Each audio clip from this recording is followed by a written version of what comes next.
This meeting is being recorded.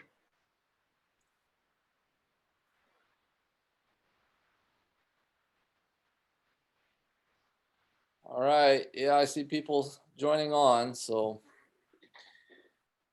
Good. we'll give them a minute here. Everyone can get ready, get people joined on. So, how's the weather where you're at? First of all, bună seara from Bucharest. What is that? Good evening. That's good. Good afternoon. Good afternoon. Yeah. Good Buenos evening. Aires. Bună seara. Buenos Like Aires. Buenos. Bună seara. Like Buenos Buenos Aires. Aires. Buenos Aires. Buenos Aires from Iowa. Buenos Aires from, well, here it's good morning. So it's 6 p.m. It's 6 p.m. in Ukraine right now. Is that right? Yeah, it's 6 p.m. in Bucharest as well. And yeah, I mean, the weather is okay. It's shining, but a bit windy. Okay. I would say. And it's all over the Black Sea now. Okay. It's similar. Well, I think we'll get started. I appreciate your time, Viktor. I want to introduce you to everyone that's watching. So I'm here with Viktor Korobko. He is a physical commodity trader and analyst from the Ukraine with offices in Odessa. He's the director of Vea Brokers, which is one of the oldest physical commodity trading companies in the Ukraine, providing market insights.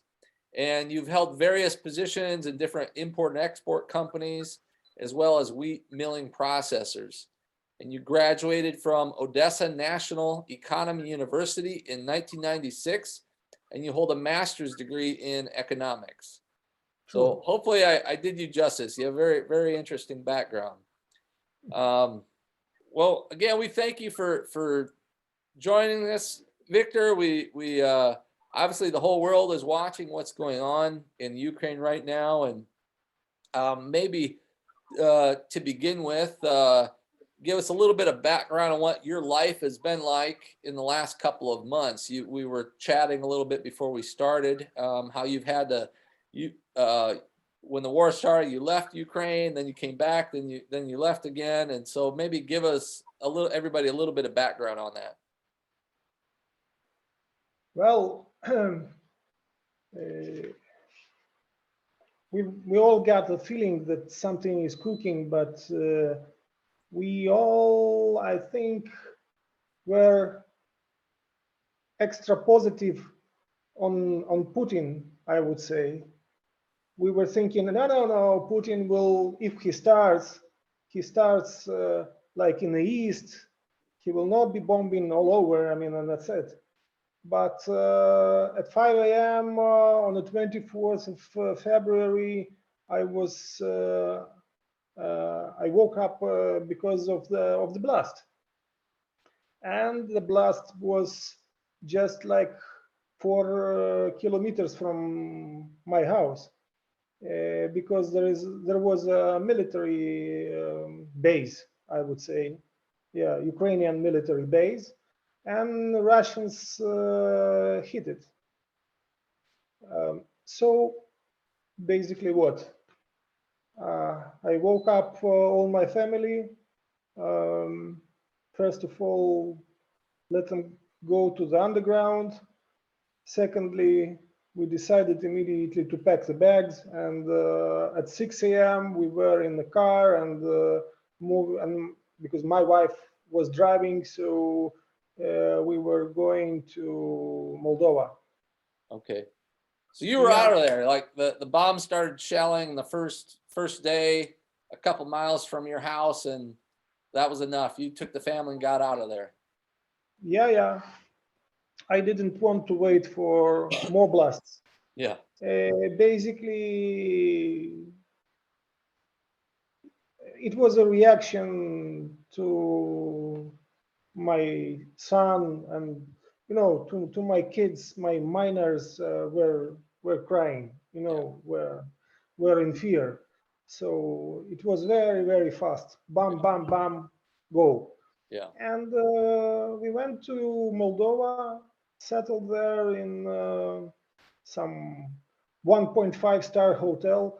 in the south of Moldova in Vulcanești, and I was back the next day to Ukraine, and I spent some time there for early March, and then returned to my family, and we decided to go together to Romania. Okay. So we went together, rented an apartment, settled there, and on the 8th of March, I returned back because now my mother also migrated, and she is now 81, just recently.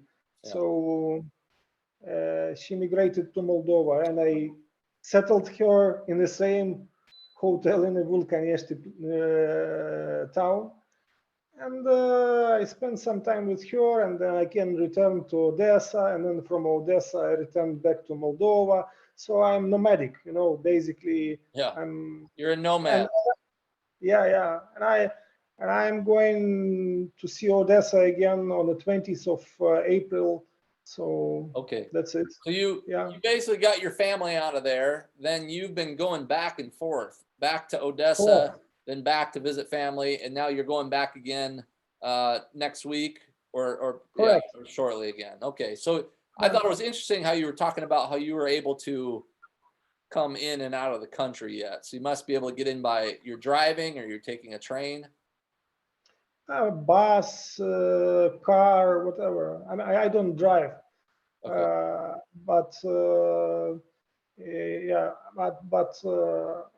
I have the friends who can pick me up, and or otherwise. I mean, recently I was using the bus. Buses are very comfortable, so no problem.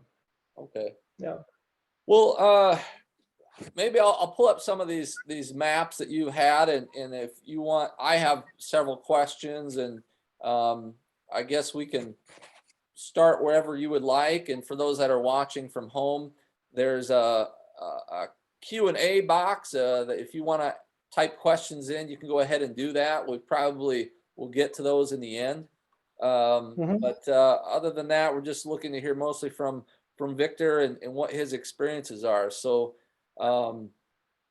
this is kind of one of the first maps that you wanted to show, Viktor. So I don't know if you want to start from there, or you want me to ask you some questions? No, I wanted to start with a map showing the war, the condition of the war for the time being, for let's say April 11 or whatever. Can you look at it? Can you find it? This one? The next, okay. Yeah. This one, right. Basically, this map is showing more or less adequate situation on the front line,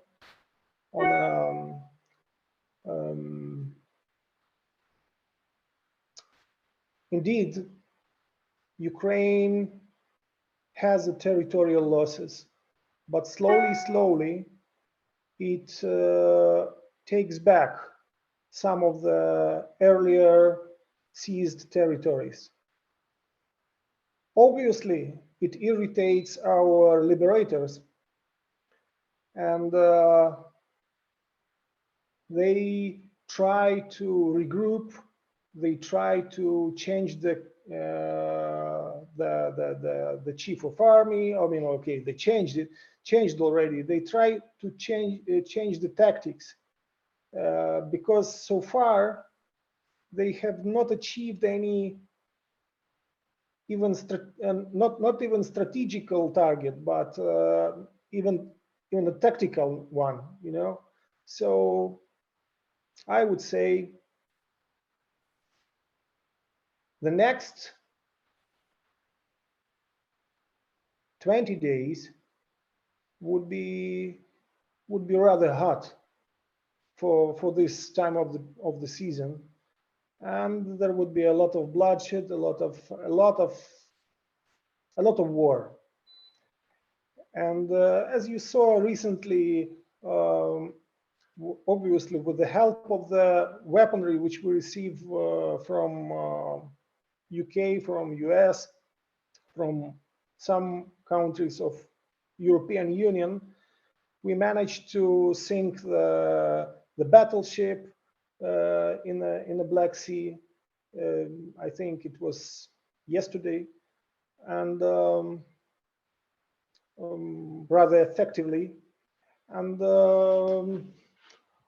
I think we have more possibilities now, not just only to defend, but slowly turn to attack phase. Let's see what it comes to.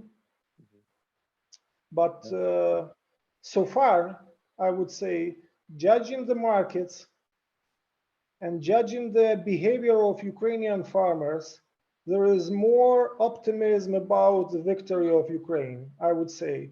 Otherwise, probably we should have seen the gold at, $4,000, and and Ukrainian farmers would not have even started the planting. So we see it contrary. We see it differently, disregarding the difficulties which we have, but the life goes on.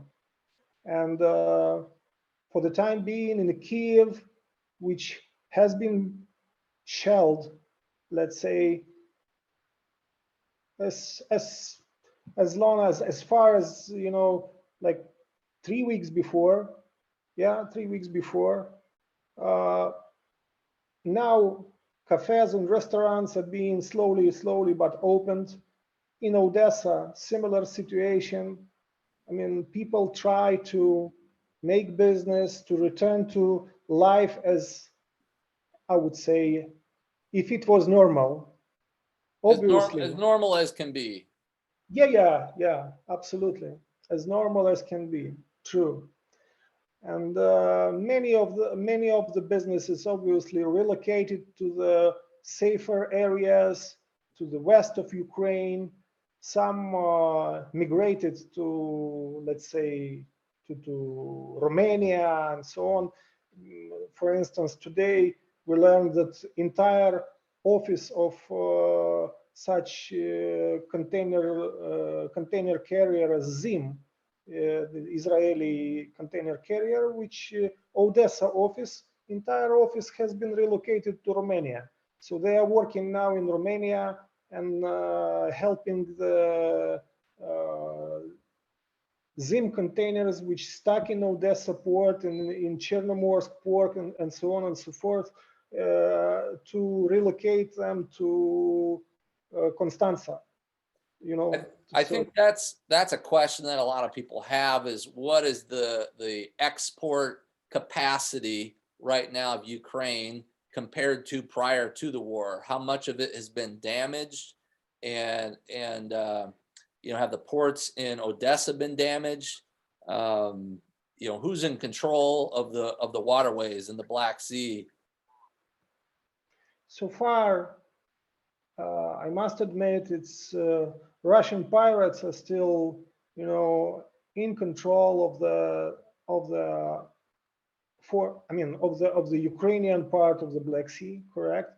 And that's why there is no movement of the vessels, even all commercial vessels which got stuck in Mykolaiv, in ports of Greater Odessa.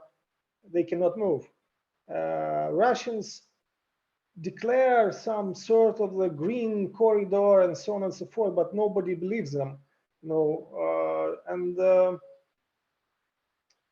It ends up with nothing. But people, businesses, obviously try to find the solutions. And I would tell about those solutions a little bit later. As for your question, sorry.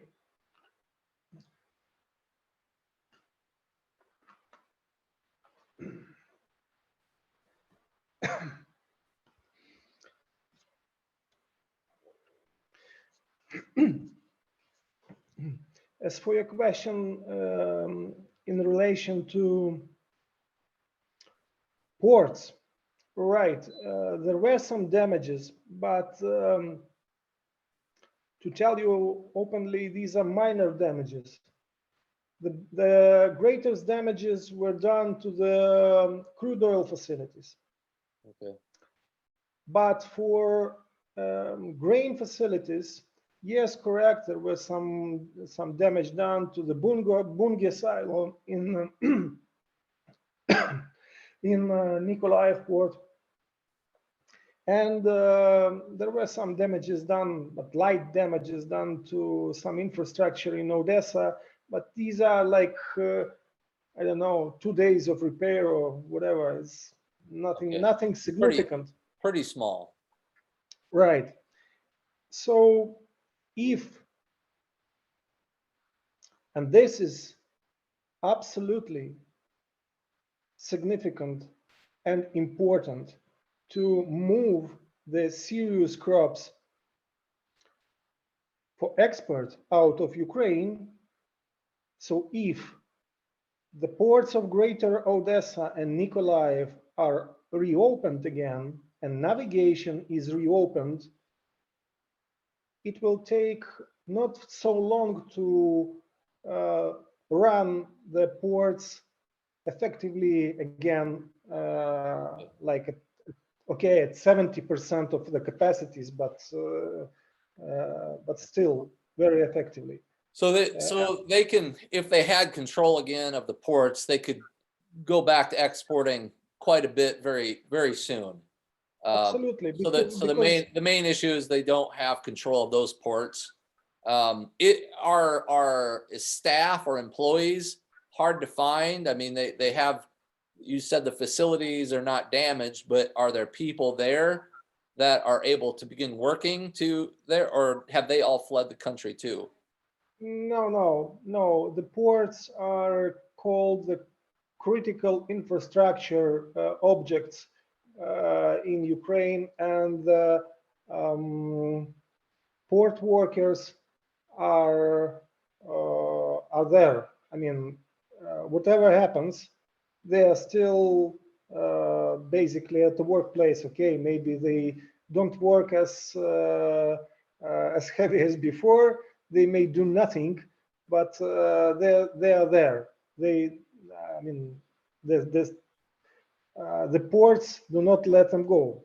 Yeah. But in other sectors, for instance, in agriculture, the agriculture was a significant supplier of the youth to the war, of the manhood to the war. So I would say up to 20% of the agriculture workers are in the front, are in the war now. 20% of the ag workforce is actively fighting the Russians. Absolutely. Okay. Absolutely, because of two reasons, and the people are going themselves. They are going to the military points, register themselves, and say, I wanna fight, because they are, how to say it, they're close to the ground, they're close to the soil, and they consider this is what, I mean, if I don't they want fight, to defend their country. They want to defend their country and protect their land, right? Yeah. Who wouldn't? Yeah. Yeah. So the while the ports are kind of stopped, and the Ukrainians don't necessarily have control of those ports anymore, could the Russians then come in and start exporting grain? Just either it's their own grain or they compensate grain, and can they start operating those ports again? No, Russians will not come to Odessa for sure. I mean, on Nikolaev, Russians seized Kherson, but I think it's a matter of week or two, and we will regain the control of the Kherson again. I mean, Ukrainian forces will regain the control of Kherson. On my personal opinion. What will probably left in Russian hands are ports of Berdyansk and I don't know about Mariupol. I hope, I mean, whole the world and whole entire Ukraine looks at the resistance, but of course the you know, the powers are not equal, far not equal.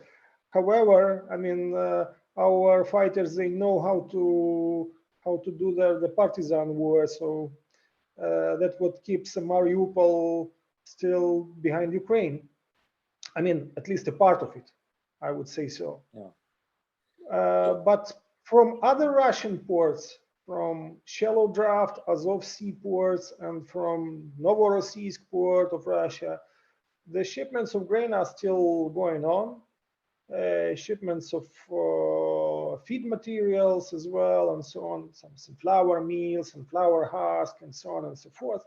So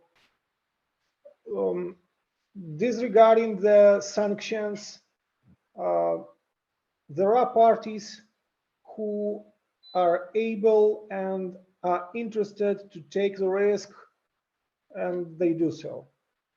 These are the Turkish buyers, these are the Arab buyers, these are the multinational traders, call it Cargill, Viterra, and other guys who have probably some exemption from sanctions, or how you call it, general license, which is provided by OFAC to the towards the grain trade. So the shipments are going on from Russia. The shipments are not going on by sea from Ukraine, but the shipments are going by river from Ukraine. And here I would ask you to show the next map with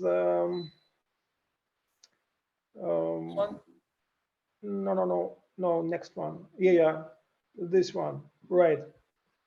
I want to see to show small ports at the Danube River, Ismail, Kilia, and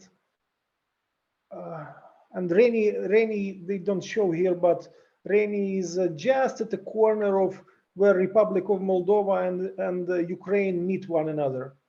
Okay. So basically, no, south. Go south. Yeah. Here is Reni. Here okay. Ismail. Yeah, Ismail and Kilia. And now in this area, there is, I mean, it became a very crowded area, because these are the only ports which can, which permit people to move by barges or by small coaster vessels to the bigger port of Constanza and to reload there to the bigger vessels, or, you know, to move the barges by the Danube River arteria to Bulgaria, for instance, for the crushers. When we talk the sunflower seeds now is a hot item. I mean, it's selling like hell. Yeah. So they're bringing it through the southern corner, it looks like, of that Odessa region, but are they able to get it out to the Black Sea, or no? They're just shipping it through Romania by waterway. There is an internal waterway. They move it to Romania, or they move it through Romanian waters. There is an internal channel called Sulina Channel, and they move it through Sulina Channel, but this already is the Romanian territory, Romanian water, and they move it by the coaster vessel and further ship to Turkey, to whatever, where the coaster vessels can go. I mean, Greece, Turkey, mainly Turkey. Yeah. And what percent? So obviously, yeah, they're getting something out of there, but what percent are we talking about of exports? Is it? I'm thinking it's relatively small. Peanuts. I would say, okay, if you now move to the next map, which is full of the railroads. Okay. Yeah. We were looking at a close-up of just this region here. Yeah, this region, and you look at the west of Ukraine as well. The west of Ukraine is also providing the significant, I would say, export facility for those who moving their cargoes through through Poland to ports of Gdańsk and Gdynia, you know, Yeah. and then from those ports ship out to Baltic Sea. But to compare, let's say, with a good 7 million tons, let's say 7 million tons of export of grain per month in the past. Now we can do probably best 700,000. Okay. 700,000, and even that may be an exaggeration. Okay. So basically 10% Yeah. of your previous capacity, Correct. at best. And it's all being either exported out by truck or through waterways, through By Romania. trucks or railroads, right? Or Along railroads Atlantic borders. Yeah. through Poland, correct? Through Poland, through Slovakia, through Hungary, right? But first of all, the European railroad system in Poland, in Slovakia, I mean, it was not prepared for such a volume. Yeah. For such a volume, which immediately fills up the space. So the small shallow draft ports in Danube River, they were not prepared. I was talking today to an official who is a friend of mine, university mate, and he is now taking the position in the port of Ismail. And he said, Viktor, you can't imagine the lineups of trucks, so heavy, and you know the people are trying to find the solutions for putting their cargoes into the water. So the big names are coming and saying, okay, let us rent here the couple of hectares of land. We will put here the silo very soon. In 2 months, there would be the silo. And but we need the berth also. We need this, we need that. So everybody is trying now to find the plan B. You know, like, okay, if the war continues for another 6 months, what the hell are we going to do? And we are going to do it with a coming crop, with a new crop coming, and with the old stocks, and you know. Yeah, because you're still trying to get the old crop out, and in a few months, or within 6 months, you're going to have the new crop, and where are you going to put it all? Yeah, so I can understand that they're trying to make some temporary solutions to what could be a long-term problem. So for it sounds like for this to really for the Ukraine to be able to go back to exporting, I mean, they have to, the war has to be over, right? I mean, there's no midway that you don't see with the war ongoing. Is there a way for exports to ratchet up to get back to even 50%? No way. You see, Crimea is rather close to us, and in Crimea there are significant military bases of Russia with a lot of missiles, and missiles S-300, S-400, which means they can easily strike the targets within 300 or 400 kilometers from the base. Yeah. So it's easy, and any vessel, any vehicle can be a target. Yeah. Okay. Let's talk a little bit about inputs and fertilizer. The Ukraine has banned the export of fertilizer. Can you talk about that? Can Ukraine produce any or export fertilizer before the war ends, or is that in the same position as the grain? I think we are not capable to produce any, I mean, to export for sure, because domestic demand is crazy. And not not all the people, all the farmers are covered well with the fertilizers. Uh, Obviously, the big holdings like Nibelon, Kernel, and other guys, I mean, of that size, I would say was a smaller but serious people. They they covered themselves before, but uh, but you know, covering before. Oh, sorry, what's happened? Excuse me. Hello? Yeah. Do you see me? Do Yeah. you hear me? Yeah. Because I lost you. Okay. I don't know why. So anyway,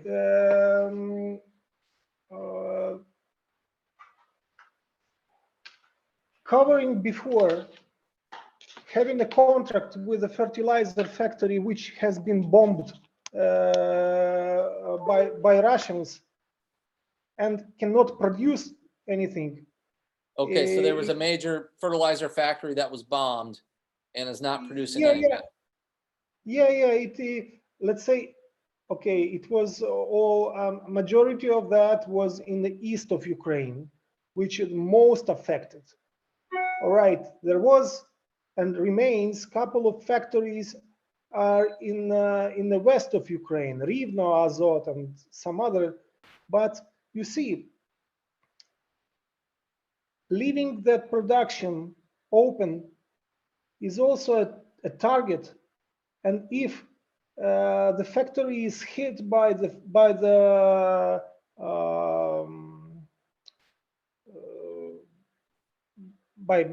foreign rocket, I would say, and it can be easily done from the Belarus territory, which has already been done like that. It leaves not only the catastrophe for the people who are working there, but the catastrophe for entire region, because it will poison the air very easily. Yeah. So there is, I would say, the risks are too high to continue production in this sense. So it's stopped just for those risks of poisoning the air if it were to be hit by an airstrike. Yeah. I mean, so we can't count on any fertilizer anytime soon. How does that?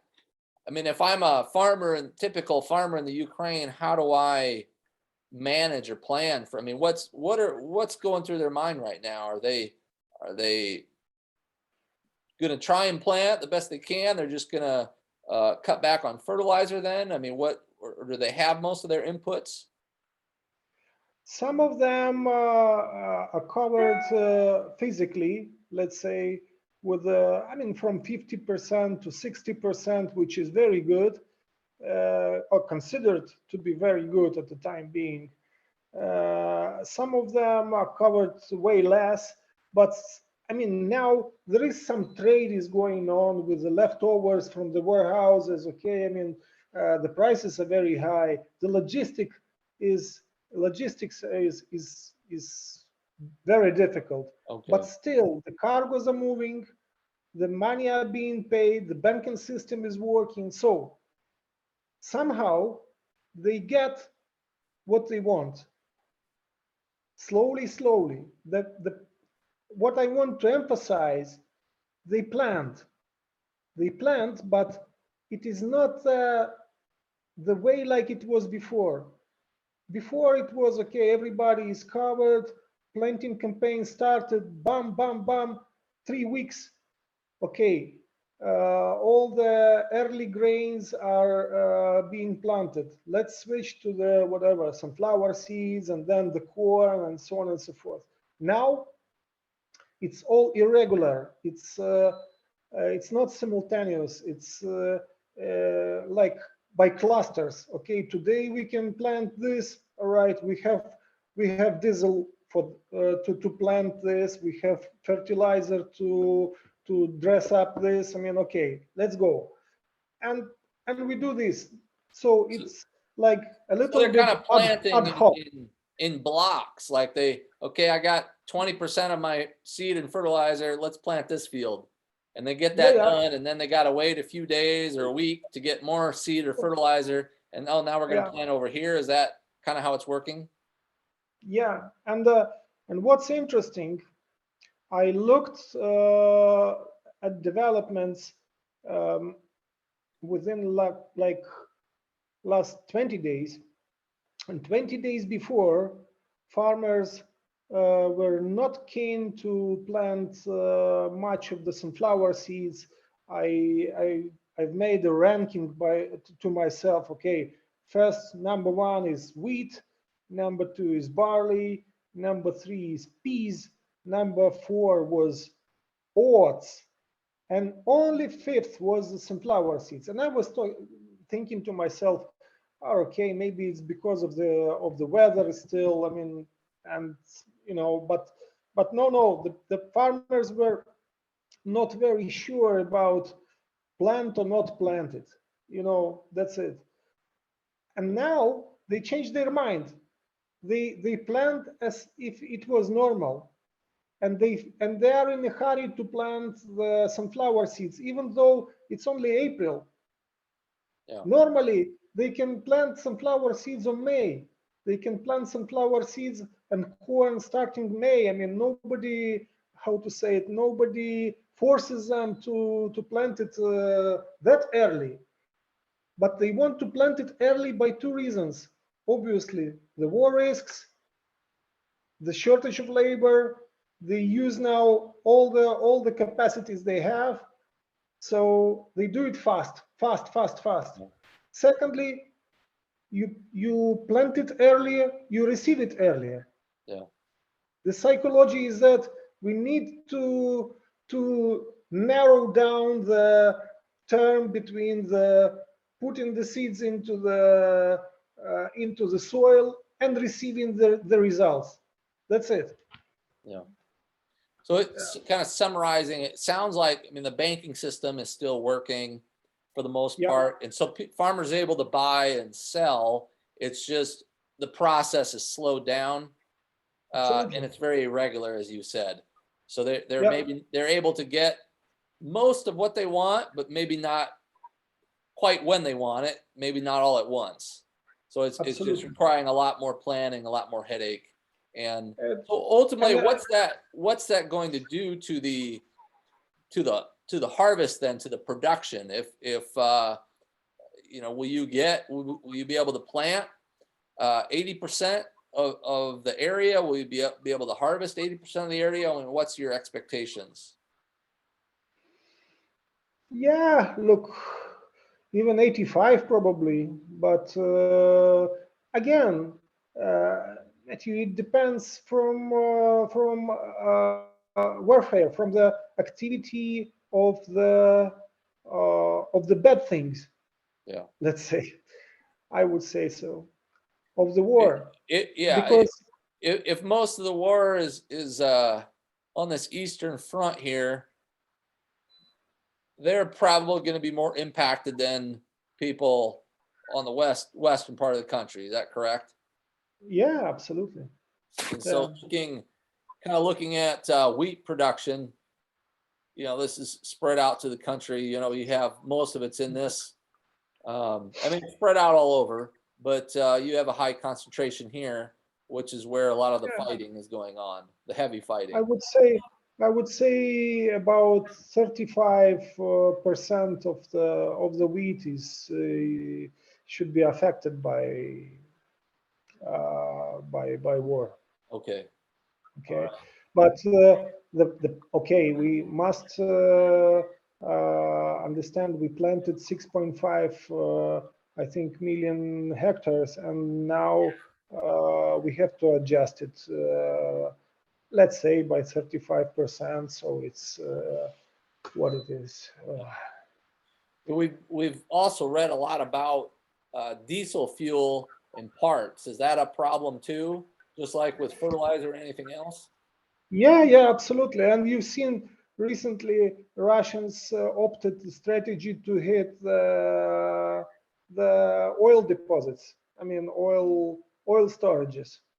So one has been hit in Odessa, just in the suburbs. I mean, not even in the suburbs of Odessa. It is in inside of Odessa. Okay. I would say it's a factory actually, and a couple of storages around Odessa. And not only there. I mean, all over in Kramatorsk, in Dnipropetrovsk. Whenever they can find it, they can spot it, they hit it. So they obviously said, okay, this diesel oil feeds the Ukrainian tanks, which may be true, but also it feeds the Ukrainian tractors and Ukrainian combiners. But this they are silent about.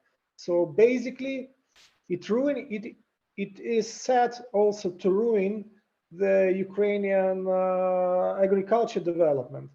But look, life is going on. The diesel oil is coming, the fuel is coming. Again, it's maybe not all what they want, but they receive it maybe at a higher cost, but they got it, they planted, they're heroes, I would say. Yeah. At such circumstances, these guys are heroes. So they'll eventually get it. They maybe won't get everything they want. They maybe won't get when they want it. And if they do get it, it'll be a lot more expensive. So it could affect the timing of the planting and the production. But all things considered, you think they'll get, at the end of the day, they'll get a lot of what they're looking for still. It's also a part of the something psychological. It is like, they also committed the fight against aggressor. Means that the job they do under the circumstances, they consider it's a fight. It's well, they're doing their part. It's all they can do. They maybe can't pick up a rifle, but they can plant and feed their soldiers. Absolutely. What is there much personal physical risk to farmers? Because we've read that there's landmines out in some of these fields. Is that a widespread concern? That I'm going to go out and plant and something might trigger a bomb in the soil and blow up. We've read some of that. It's only at the territories of Chernigivska, Sumska, and Kharkivska oblast, which is closer, which all are closer to Russian frontier, and which were occupied by Russians and now freed by Ukrainians. So here, and then so here in the north. Yes, Chernigivska, Sumska is near, correct, and Kharkivska. Okay, so kind of this north central region. Correct. That's more of a concern because it's along the Russian border. Yeah, here a lot of mines, correct, but our military working to demine the fields, and this is going okay, more or less smoothly as far as I understand. But also a lot of scrap. I mean, a lot of burned Russian tanks and burned. I'm not sure about agriculture, but whoever will deal with the scrap steel, would probably be a billionaire. Because so much Russian scrap is elsewhere, everywhere. I tell you. So building a scrap metal factory would be a good business venture right now because there's just Russian equipment and crap everywhere. Absolutely, yeah. Okay. So summarize, the problem with the mines is not all over. It's just a fraction of the territory, which has recently been freed from aggressors. So basically, uh, and this territory would definitely be planted. However, how fast and with what commodities, I think corn and sunflower seeds will be left only as an option by the time when they totally demine it, you know. So that's it. Yeah. So you talked Yeah. about 35% of the wheat production could be affected by war. What are your thoughts about corn? Corn, well, if affected, is very little, I would say, in terms of the territorial losses, not a big problem. The problem is that the farmers, okay, who made market for corn? The market for corn in Ukraine was made by multinational companies in the deep water ports, Nikolaev and Greater Odessa ports. Now no longer available. Now it's sporadic business towards western border to Poland. Okay, there are the prices every day and so on and so forth, but it's not far the same quality and manner of what has been in the ports of Greater Odessa. And the volumes are peanuts. I mean, okay, compared to what has been shipped to the port of Greater Odessa. Okay. So that is the primary reason of the farmers to cut planting under the corn. They're going to switch. They're going to focus on other crops. Is what you're saying. Correct. So the corn areas haven't been affected as much, but they've lost their market. They've lost their export Absolutely. market, which was predominantly multinational buyers. And if they Yeah, can't get it out of the China. country, there's less Yeah, interest for it. yeah. Chinese market. Obviously, China was a great buyer of market maker. So to say openly for Ukrainian corn for the last 2 years. So and the farmers get used to it. I mean, they loved it. And it worked very well. All right, what to say? So now this doesn't work any longer. They'll focus more on wheat and sunflowers. Sorry? You think they'll focus more on wheat and sunflower crops then? Yes, correct. So what Correct. if we're talking about 35% of the wheat crop was compromised? I mean, what percent loss in the corn production do you think we'll see? I think we will get about 22.5 million tons of corn this crop 2022. So if you compare it with 42, 43 of the year 2021, yeah, it's almost half. Almost I half. would say. Okay. Yeah. So that you think that'll be cut by half. So and even if they do produce that, it's still hard to export it out. A lot of it'll be. And we have a lot of stocks still. The carry. We have the carry. Okay. We official numbers show 9.7 million tons, but we understand this doesn't count the corn which has been cleared for exports but was never exported. Yeah. And you can imagine how much corn is sitting still in silos of Greater Odessa ports and Nikolaev ports. Okay, it was sold on a contract.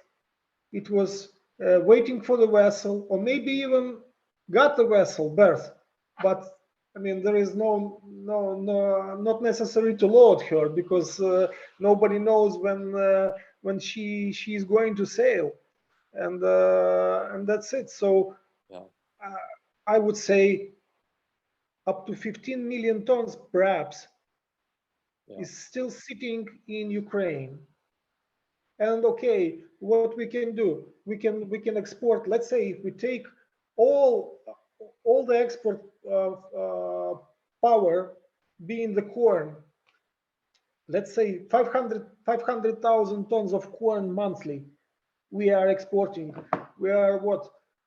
March, April, May, June, July, August, and then new corn is September. So what? 6 months, 6 months, 3 million tons. 3 million tons. 3 million tons was I don't know, half of the monthly volume, less than half of the monthly volume in the normal export Yeah. months. I mean, so if there's 15 million tons, that's of corn, you said, that's currently Yeah. still in Ukraine. Do they have Yeah. storage capacity? Is that in grain bins, or are they just Yeah. dumping it wherever they can? No. It's in the grain bins. I mean, I don't know how much of that has been affected by the war, by the way, but something had, definitely. But Something even if, had. if they don't get that out of there, they're going to have this new crop, even if it's only half as much. Where are they going to Yeah. put all that? Will they have enough storage capacity for that?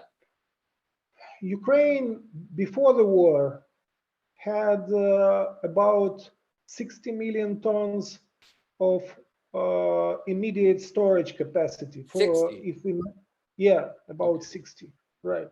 So we have enough storage, but the storage itself means nothing. Farmer moves something to the storage when he wants to sell it, and you can imagine with such a thin export output, why bringing something to the let's say to the silo when you can keep it into the field, Yeah. for instance, at the God's own storage, especially when corn is concerned. So it would be very interesting, I would say dramatic but interesting season for all the grains. Of course, advantage would be for those earlier one, like wheat and peas, barley. I would know. I would say so. Again, they harvest it. Yeah. They have it. They have it in the bins. But what else? What's next? Yeah. So they cannot. I mean, the people cannot move it away. The Yeah. people cannot move it away normally. Again, the capacity to move it, let's say, if even the plans materialize and there are the dry ports built up in the west of Ukraine, Yeah. so-called dry ports like hubs, and there is a logistic hub built basically near the Danube River. Imagine that. Yeah. But what it will allow probably to increase exports up to 1 million ton a month, 1 million ton. So it's nothing. Yeah. I mean, it's something, definitely. It's something to continue existing, but it's nothing. I mean, Well, I wonder, the longer the biggest question perhaps is how much longer how this war is going to last, right? Because it doesn't sound like there's any quick fix to any of these export issues. And you're saying they're currently working on trying to come up with some temporary fixes, either building some storage or some loading facilities at some of these internal waterways. yeah. But what are your thoughts on that? How do some of our generals at our Pentagon have said this war is going to last up to 10 years. There could be some sort of fighting for up to 10 years. And others say, no, it's going to be a couple more months. Do you have what do the Ukrainian people think? Do you have any idea or any insight into that? Because that seems to be the main, how the lasting impact on this is going to be very much determined on if this lasts 2 months or 2 years or 20 years. Okay, my bet it's gonna end up between June and August Okay. this year. But for what it's worth, it will end up this year, on my personal opinion. All right, I used to be wrong before,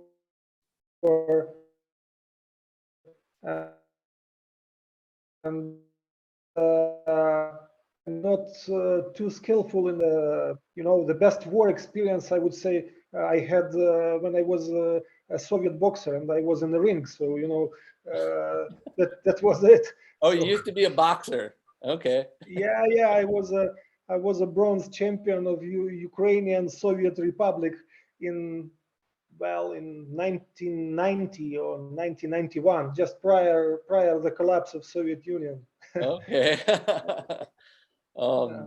Well, yeah, that's okay. So your guess, yeah, and then and no one knows, right? But your guess is within 2022, you think the war will come to an end. Yeah, many people consider it's gonna come to some logical end much faster, let's say over the May. But the way it goes now and the way Russia prepares for the big strike again, on my opinion, shows that it will not be too easy and too fast. Yeah. So the It will not average be. age, the average age of the American farmer is almost 60 years old. So I would be considered a young farmer. What is the average for Ukraine? What does the Ukrainian farmer look like? Look like 50. 50. Okay, so a little bit younger. Yeah, So yeah, they got a little bit more fight in them yet. yeah. True. Okay. No, obviously, look, in the past, what I remember very well, because I started in 1999 when the majority of the agriculture business was barter, and my company, when I started there, we were buying the diesel oil and we were exchanging it into the corn or whatever. And I remember the yields of the corn in Odessa Oblast were like 4 tons per hectare, 4.5, something like that. Some shitty yields. I mean, Yeah. uh, and recently we had like 6.5 average, and I knew the guys in the west of Ukraine who made 15. So anyway, I remember since those times, the youth, the youngsters in the villages, they all tried to move to bigger cities or abroad. This was the paradigm. But recently, when the agriculture started to make money, let's say last 7 years, the smartest agriculture holdings, we call it, the big companies, they started to open the schools, to promote the agriculture activities and so on. So they started to pay good money to the young people, to the young specialists, to the agronomists, to the even to the tractor drivers, and it it changed a little bit. Yeah. So there were young faces appeared again in the farms, Okay. which was which was good. But now all those young faces, unfortunately, are, I mean, a majority of them are in the army. Yeah. So we are again at 50s. Okay. We are, So yeah, as yeah, the market improved and the compensation improved, a lot more young right, people came back to the farm, but now they've all been redirected to fight in the war, and you're left with the 50-year-olds back on the farm. correct. Okay. Are you concerned that Putin would use nuclear weapons at any point?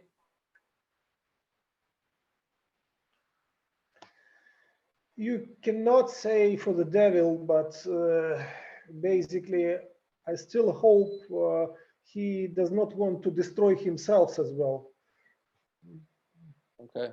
I Yeah. mean, because, well, and it is not only his decision. It's a complex decision. It's decision of the chief of staff and so on and so forth. So there are, I don't know, 3 or 4 or 5 guys, I mean, who should approve. And you know, from what I understand, there is now uh, dissatisfaction of the military, of the highest rank militaries, by the policies of Putin. I mean, basically, in short, why the hell we started it? You know, Yeah. like, and obviously they started it because their intelligence showed that the ground for starting it was right. I mean, was okay. The momentum was okay, and the ground was prepared. And Ukrainian people will probably invite the Russian soldiers with portraits of Stalin and flowers and whatever. It never happened. Yeah. It didn't happen. They didn't Apparently, think they were going to get near as much resistance. yes. They thought they were just going to walk in and take this over. Yeah, And true, so his true. intelligence was bad. Intelligence stole a lot of money.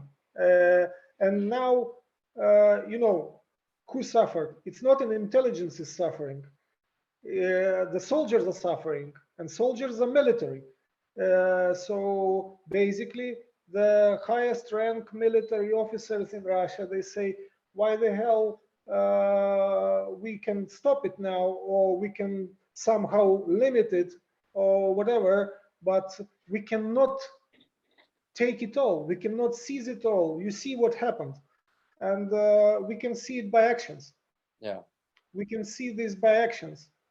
So I don't think that the initiative of Putin or whoever else to, let's say, let's hit them with some tactical atomic weapon would be faced with you know, with applaudement. Okay. It wouldn't go over well. What do you think No. China's role is in this? Do you think that they're, you know, will I benefit think, from this somehow, or where do you think their role is in this? yeah. I think they do. I mean, whatever they will lose on the Ukrainian corn, they will probably benefit on Siberia. You know, I think they will help Russia somehow. Means that they will invest some yuan money into economy. But you know, Chinese, they are very pragmatic, so they would invest only in those segments which they can control, which are interesting for them, and so on and so forth. So, which is all these segments are located in the Siberia, in Altai, and you know, Far East Russia. They don't need to go to Moscow. Moscow is not of their interest. They have Beijing, you know, they have Shanghai. So that's what I think. That's what I think how they benefit from that. I mean, they buy cheap. Yeah. I think they buy assets cheap, or they will buy even certain So uh, they're concessions. opportunistic, we would say. They're looking for Yeah, opportunity yeah, here yeah, to yeah. exploit either I don't. Russia or the Ukraine. Yeah, I don't believe. And moreover, Chinese are watching the mistakes of Russia and in this war, and they analyze it. They have time to do so. They are Yeah. not in a hurry. Of course, they are not going to go against United States and West with openly supporting Russia with weapons or something, you know. but they would invest into Russia, Yeah. somehow through yuan, through the renminbi. I think I read in one of your articles that the Russians would come in where if whatever community that they invaded, they would just steal everything out of the homes, including the toilets. Did I read that from you? They would take washing Yeah, machines, they would yeah, take yeah, toilets, which is an odd thing to yeah, take, and actually there was one case where they took so much stuff they didn't have room in the truck. And yeah, so they took out all the military equipment, the ammunition and the weapons, left that on the ground, and yeah, then filled the truck up with washing machines and toilets, which we absolutely. we would think is very bizarre behavior. But our understanding was it's they're extremely poor where these Russian soldiers are coming from, and so to have a washing machine is a big deal. Yeah, Is that correct? Is that information correct? absolutely, Matthew. And I would say, look, you should have looked at what happens 200 kilometers from Moscow. So there are the villages which do not have the gas, which and there are the villages which have one school for 2 or 3 villages with surrounding like 20, 30 kilometers from one another. You know, one school, 4 classes. And if you need to move your kids for the higher class, it's only in a regional center. So like the capital of state, Yeah. of let's say capital of or main city of Iowa state, or main city of any other state of US. So you can imagine the poverty there, and Yeah. it's just 200, 300 kilometers away from Moscow. Yeah. And you can imagine what happens in those areas, Buryatia, Yakutia, the deep down in Siberia, from where these assholes are coming to rob us. Yeah. Yeah. It's a total disaster. Yeah, it's very Total. I mean, bizarre. Well, we're kind of coming to the end on our time here. I want to just summarize some of our points that we've talked about, make sure I have it correct. So overall, you're thinking that the wheat area could be compromised by 35%, the corn production by 50%, as much as 50%, simply because they don't have the export market anymore. Because most of the corn, I think 80% of your corn production was going to export. Well, if you don't have that, then there's no point in planting it. no, more. So they're gonna focus more on crops that are domestically consumed, because they can't get it out. And Correct. your export facilities haven't necessarily been damaged too much. They're mostly still intact, but you don't have control of them. And if you don't have control of them, you can't. And your export infrastructure is built for exporting out to sea on larger ships. Correct. And we don't have control over the sea. We have control over the export facilities, but we don't have control over the sea. Yeah. That's it. Yeah. And so they're able to send out small amounts through internal waterways or by truck or rail, but that's relatively small. I think you said at most 10% of normal. Yes, at best. Yeah. Yeah, at best. Okay. And the average farmer is still very much interested in trying to plan as much as they can. And you do think that they'll get most of what they want, maybe not all of it, and probably not when they want it. And so they're just going to plant in pieces, and it'll be the opposite of a smooth planting season, which would also probably affect the production as well. But ultimately, you think they'll get something, just at a much more higher cost. Yeah, absolutely. And also, when you think about when you plant, not simultaneously then you harvest the same. Yeah. You should harvest a similar way. So one field would be already done, and the next one, the neighboring field, would be still immature, you know, or let's say not yet ready. So that's one thing. And the thing which, uh, let's say, worries me is that what will happen for the planting of the crop 2023, but that nobody can say now. Yeah. I Is mean, that, go ahead. the winter crop of 2023. Okay, when the farmers harvest the corn and sunflower seeds, and they know they cannot easily ship it fast, would they plant for winter? Yeah. That's a big question. That's a big question.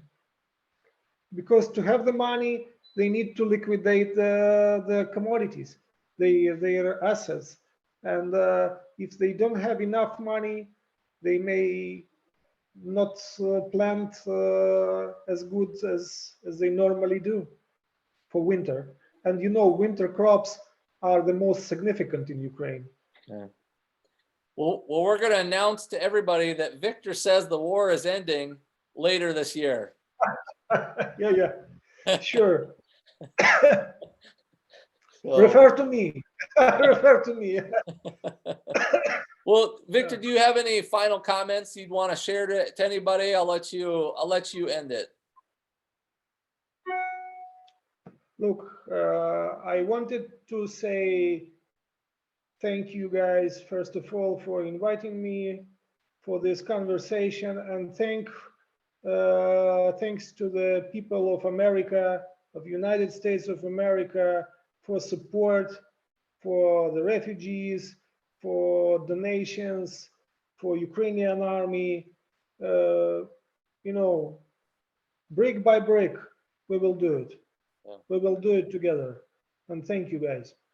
Well, we're very sad about this situation, and we hope the U.S. can do more to help. I read this morning that we're sending more weapons to the Ukraine, so hopefully that will help. And so yeah, we feel for you guys, and I hope you'll stay in touch with us. And I'm glad your family's out of the country and they're safe. So that's what's most important. So Yeah. and unfortunately we didn't put it on the slide, but for everybody watching, Viktor did send us a place where you can donate money if you want to help, and we'll send that out later in the email, because we're recording this. We'll send that out in that email. You can, if you choose to do so, you can donate to a cause that Viktor had actually chose. So well, I guess that's the end, Viktor. We've gone over our time. Thank you again for joining us, and we Godspeed and wish you well. All right. All right. Thank you. Bye. Yeah. So bye.